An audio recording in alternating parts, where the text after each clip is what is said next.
Now the next topic is metallic and non-metallic character. Now what is metallic character and what is non-metallic character? So metals हमारे पास generally वो elements हैं जिनकी ionization energy low होगी. So metals generally have low ionization energy. So ionization energy is an index to metallic character. और अगर हम non metals की बात करें तो नॉन मेटल्स की हमारे पास आयोनाइजेशन एनर्जी की वैल्यू ज़्यादा होगी और इलेक्ट्रॉन अफिनिटी की वैल्यू भी ज़्यादा होगी.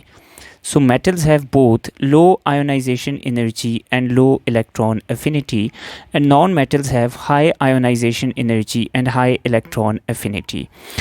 Now metallic character को हम डिफ़ाइन इस तरह करते हैं कि it is the ability to lose electrons. तो जिस एलिमेंट का जितना ज़्यादा मेटालिक कैरेक्टर होगा वो उतना रेडिली और उतना आसानी से इलेक्ट्रॉन्स को लूज़ करेगा, जबकि नॉन मेटल्स को हम इस तरह डिफ़ाइन करते हैं कि they have ability to gain electrons. So जो एलिमेंट जितना आसानी से इलेक्ट्रॉन को गेन करेगा वो उतना नॉन मेटालिक होगा. नाउ लेट्स सी कि पीरियोडिक टेबल में किस तरह हमारे पास ट्रेंड शिफ्ट करता है from metallic to non metallic character. So सबसे पहले let's talk about metallic character down the group.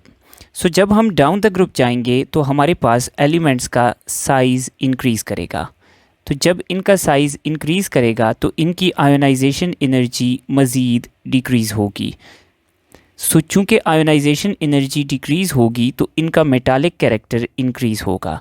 So down the group हमारे पास साइज़ इंक्रीज़ होगा, आयोनाइजेशन एनर्जी डिक्रीज़ होगी और मेटालिक कैरेक्टर इंक्रीज़ होगा. Now let's talk about the trend along the period. So अगर हम अलोंग द पीरियड जाते हैं तो अलोंग द पीरियड अगर हम साइज़ को देखें तो along the period size of elements decreases.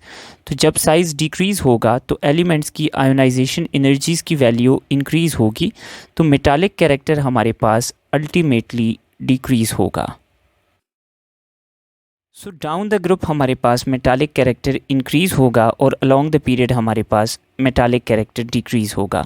Therefore हमारे पास पीरियोडिक टेबल में लेफ़्ट हैंड साइड पे हमें मेटल्स देखने को मिलते हैं और राइट हैंड साइड पे हमें यूजुअली नॉन मेटल्स देखने को मिलेंगे. यहाँ पर एक बहुत इम्पॉर्टेंट एग्जांपल है ग्रुप नंबर 4 की. सो ग्रुप नंबर 4 में अगर हम कार्बन को देखें तो ये हमारे पास नॉन मेटालिक एलिमेंट है due to its smaller size. Now silicon and germanium are metalloids और नीचे वाले टिन एंड लेड ये लार्जर साइज़ की वजह से मेटल्स हैं. तो ग्रुप 4 में डाउन द ग्रुप हमें मेटालिक कैरेक्टर इंक्रीज़ होता हुआ नज़र आता है.